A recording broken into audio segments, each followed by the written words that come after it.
नमस्कार, जनमत की पुकार में आपका स्वागत है। पीएम मोदी के नेतृत्व में प्रवीण खंडेलवाल कर रहे हैं चांदनी चौक लोकसभा क्षेत्र का विकास, जैसा राजेश सिंघल ने बताया।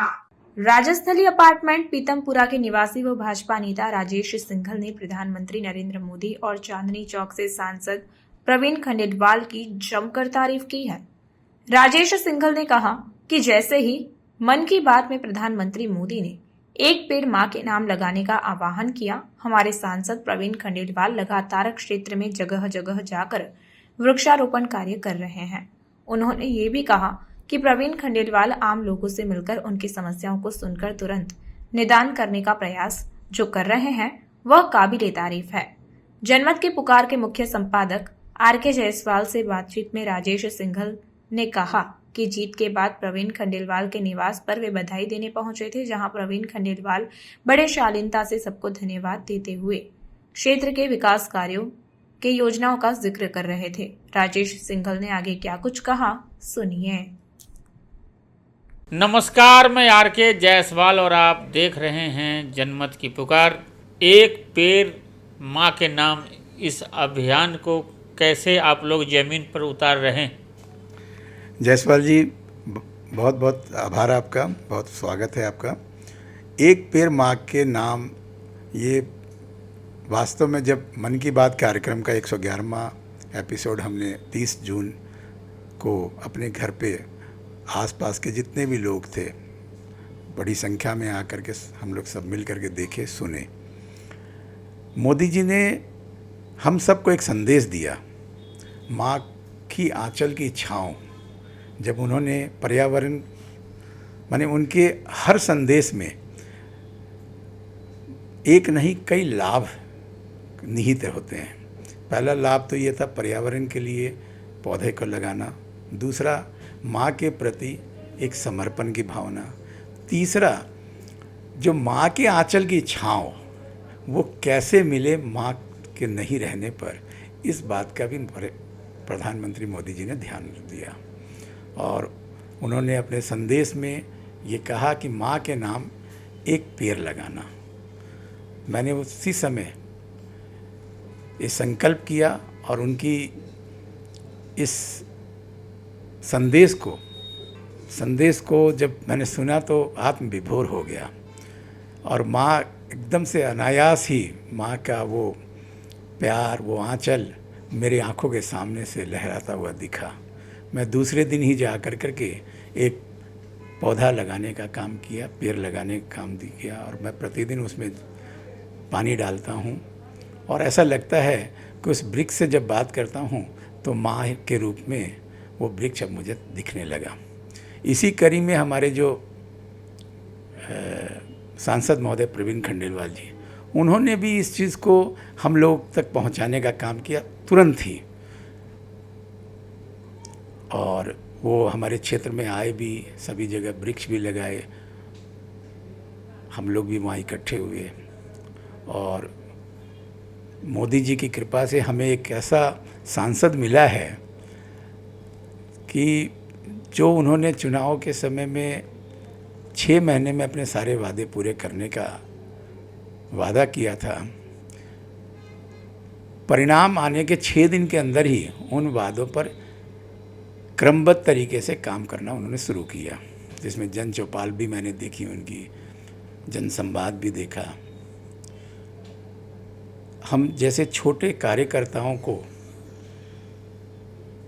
बुला करके उन्हें सम्मानित करने का भी काम किया, उन्हें इस बात से आश्वस्त भी किया कि जो पहले वो कहते कोई चिट्ठी पत्री की ज़रूरत नहीं है, कोई भी काम है आप सीधे आइए और जन कल्याण के लिए जो भी समस्या है उसके समाधान के लिए वो काम कैसे होगा वो मुझ पे छोड़ दीजिए, आप काम लेके आइए। और उस कड़ी में हम लोग बहुत आगे बढ़ रहे हैं। लगता है कि उन्होंने चुनाव के दौरान जो वादा किए थे लोगों से, हर गली मोहल्ले में जब प्रचार के दौरान हर गली में उन्होंने वादा किया है लोगों से, वो पूरा कर पाएंगे? बिल्कुल कर पाएंगे। माने ये तो बड़ी आसान सी बात है, माने हमारे लिए तो बहुत मुश्किल थी, लेकिन प्रवीण जी जैसे व्यक्तित्व के लिए बड़ा आसान सी बात है, छोटी छोटी चीज़ों में सब लोगों को जोड़ने का काम करते, सबके पास वो ये नहीं कहते मेरे पास कोई आओ, वो उनका कहने का मैं आपके पास आ रहा हूँ। और जब जिन्हें भी पता लगता है कि वो हमारे पास आ रहे हैं तो सब इकट्ठे हो जाते हैं। तो इसीलिए उनके वादे तो इस तरह भी पूरे हो रहे हैं। बहुत से लोगों ने कहा कि हमारे घर आके खाना खाइएगा, आप हमसे मिल के जाइएगा। बिल्कुल सबको, और सारी बातें हर व्यक्ति को जो एक एक करके कहा गया है, शायद उसे नहीं याद होगा, वो देखा होगा, लेकिन उनको याद है कि रामपुरा में किनको क्या कह के आए, राजस्थली में किसको क्या वादा किए, यहाँ पर जो हमारे जितने भी RWA प्रमुख है, प्रधान हैं, उन लोगों से भी अलग अलग बात हुई, युवा मोर्चा वालों से बात हुई। तो सभी को ये कह रहे हैं कि उनका सरल और स्वभाव जो है और उनकी यादाश्त भी बड़ी कमाल की है कि हर आदमी को चेहरे से भी याद रखे हुए हैं और उनसे की हुई बात भी याद रखे हुए हैं। तो काम तो वो करेंगे और कर भी रहे हैं। अच्छा सिंघल साहब, जिस तरीके से राहुल गांधी भगवान की तस्वीर के साथ संसद भवन में बोल रहे थे, आप लोग कैसे देखते हैं? ये तो आप लोग को देखने की चीज़ है। तीसरी बार हमारी यशस्वी प्रधानमंत्री जी के नेतृत्व में हमारी भाजपा की सरकार बनी, देश के विकास में एकदम निश्चित तौर पर एक आत्मविश्वास और बढ़ा। तीसरी बार हमारी जीत पर भी इनको थोड़ा सा जनता ने इनको भी काम करने का मौका दिया। 99 सीट इनको प्राप्त हुई, लेकिन इनका अहंकार तो देखिए, संसद में जाकर करके वहाँ चुनावी बातें कर रहे हैं। आपको ये वोट कम मिला तो इसीलिए जनता, वोट जितना मिला वो जनता नहीं है, कम मिला वो जनता है। मोदी जी के लिए तो दोनों ही जनता है। इनके लिए उसमें विभाजन वाली पद्धति रहती है कि जो मिला वो मेरा है, जो नहीं मिला वो मेरा नहीं है। तो अभी भी राहुल जी को समझना चाहिए, इतना घमंड अच्छा नहीं है। आपको चुन करके देश की जनता ने भेजा है, आप विकास के कार्यों में सहयोग करें, एक जिम्मेदार विपक्ष होने का दायित्व निभाएं। इस प्रकार पूरे संसद में हमारा समय बर्बाद हो रहा है, देश का पैसा खर्च हो रहा है। मुद्दा क्या है तो भाई उनके सही मायने में पूछिए तो उस दिन संसद में उन्होंने जितनी बात करी, हमारे समझ में नहीं आ रही कि हम उन पर क्या कहें, वो क्या कहना चाह रहे थे, हमें उनकी कोई समझ नहीं आई। पूरे ध्यान से सत्ता पक्ष 300 लोग हैं, वो 99 लोग थे या विपक्ष जो भी हैं, तो उनकी बातों को सत्ता पक्ष ने सुनने का काम किया। बिंदुवार एक एक बातों पर प्रधानमंत्री मोदी जी ने जवाब देने का काम किया। बदले में उन्होंने क्या किया, हल्ला मचाया, उनको बोलने नहीं दिया गया। आज उनकी संख्या कम है तब तो ये हमें हमारी आवाज़ दबाने का काम करते हैं। एक बार मोदी जी ने कहा था ये लोग बहुत बड़े आदमी हैं, ये मार देंगे। इसका सीधा सीधा यदि देखने को मिल रहा है तो इस संसद में उस दिन राहुल जी की घमंड, अभिमान और उनकी गैर जिम्मेदाराना हरकत थी। एक सांसद होने के नाते क्या क्या जिम्मेदारियां हैं, क्या नियम है, सब चीज़ों को तार तार होते देखा है सर। संविधान दिखा रहे थे, संविधान दिखा रहे थे, संविधान को वही तो हटा रहे थे पीठ दिखा करके। अब बताइए, अब हर एक पर तो उन्होंने लांछन लगाने का काम किया। हमारे स्पीकर महोदय कहते हैं कि आप उनसे झुक करके बात करते हैं, हमसे तन के बात करते हैं।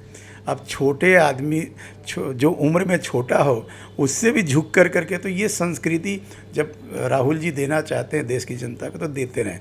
हमें तो ये संस्कृति ना सिखाई गई, ना हम सीखेंगे।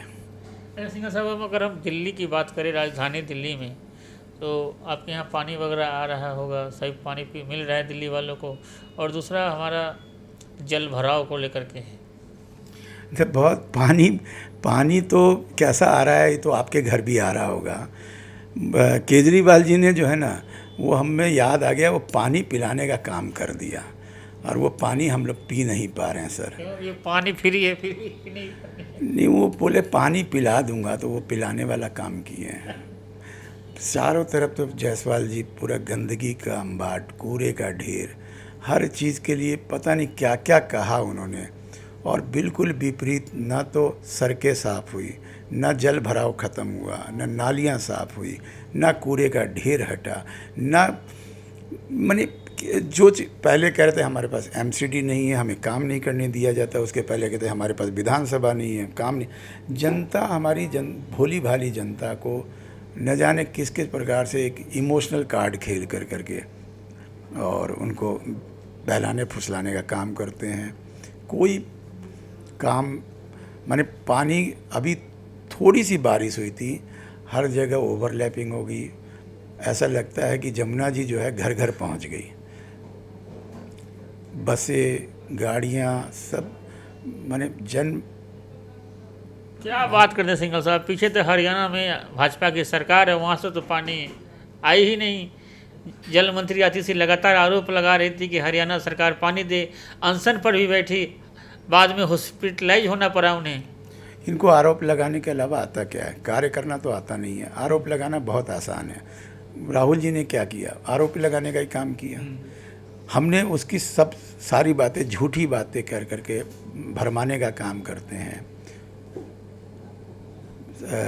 एक जिम्मेदार आरोप लगाएं तब तो बात भी है। झूठी बात का अब हम कब तक उनको समझाएं? पानी की समस्या है, आप वो भी माने आपकी यहाँ कुछ भी हो तो केंद्र सरकार की वजह से सारे समस्याएं आती है, तो केंद्र सरकार के। तो कुछ समय में तो अब संविधान की ये पर्चियाँ लेके घूम रहे हैं। ये नया संविधान बनाएंगे कि जो इनकी इच्छा में होती है वो काम होता रहे, बाकी संविधान की ज़रूरत है नहीं। ना तो इनके लिए केंद्र कोई मायने रखता है, ना कोई पड़ोसी राज्य मायने रखता है। सिर्फ अपनी विफलताओं को उन पर डालने का काम इनके पास है। 6 महीने बाद चुनाव है, कितने तैयार हैं आप लोग? हम क्या, हमारी जनता हमारे साथ तैयार है। इस बार इनको जवाब देने के लिए हम ही नहीं, हमारी पूरी जनता, दिल्ली की जनता, दिल्ली की जनता तैयार है। जायसवाल जी, पहले भी मैंने कहा था कि दिल्ली में 7 सीट हम विजयी होंगे, भरपूर विजयी। हमारी बात हमें जनता के मन का पता है, वो कितनी त्रस्त है, कितनी दुखी है। ये ऊपर की झूठी सच्ची बातें कर करके कुछ लोगों को आप भरमा सकते हैं, लेकिन संपूर्ण को नहीं भरमा सकते हैं। हमारे पास संख्या में ज़्यादा से ज़्यादा लोग हमारी बातों से प्रभावित भी हैं और उन पर भरोसा भी करते हैं। ये कुछ लोगों को छोटी मोटी माने झूठ सच कर करके उनको भरमाने का काम कर लेते हैं, उसमें सफल हो जाते हैं, लेकिन अब नहीं सफल हो पाएंगे। 15 साल कांग्रेस ने दिल्ली को लूटा है, 10 साल इन्होंने लूटा है, झूठा है। लेकिन समय बदलेगा, देश की जनता, दिल्ली की जनता इस सच्चाई को मानने को तैयार हो गई है कि विकास सचमुच में होगा, ईमानदार विकास होगा, सबके लिए होगा, तो वो भाजपा के शासन में ही होगा। पिछले दिनों केंद्रीय जल राज्य मंत्री हैं राजभूषण चौधरी जी, वो आपके निवास पर आए थे आप लोगों से बातचीत करने, आप लोगों ने उनका स्वागत भी किया। जी, ये तो बड़ा बहुत गर्व का विषय रहा मेरे लिए और बहुत खुशी का भी वो क्षण था कि मुजफ्फरपुर से मैं आता हूँ। मुजफ्फरपुर संसदीय क्षेत्र से हमारे राजभूषण चौधरी जी निषाद जो चुने गए 3,24,927 वोटों से, बहुत कम लोग ही इतनी बड़ी लीड लेके आए। ये मेरे लिए बड़ा गर्व का विषय है। मैं उसी मुजफ्फरपुर की जन्मभूमि है मेरी, और उनको भारत सरकार में मोदी जी ने जल राज्य मंत्री पद पे सुशोभित भी किया है। तो ये क्षण तो मेरे लिए बड़ी खुशी का विषय था। और मंत्री जी जो है अपने क्षेत्र के एक वोटर के प्रति इतने उदार होंगे, इसके लिए उनका बहुत बहुत आभार है। तो हमारे साथ बात कर रहे थे सिंघल साहब, इनसे हमने कई मुद्दों पर बातचीत की। मिलते हैं किसी और खबरों के साथ। नमस्कार। अगर आपने हमारा अभी तक चैनल सब्सक्राइब नहीं किया है तो कृपया चैनल सब्सक्राइब कर लें, लाइक करें, शेयर करें, कमेंट करें। तो मिलते हैं फिर किसी और खबरों के साथ। नमस्कार।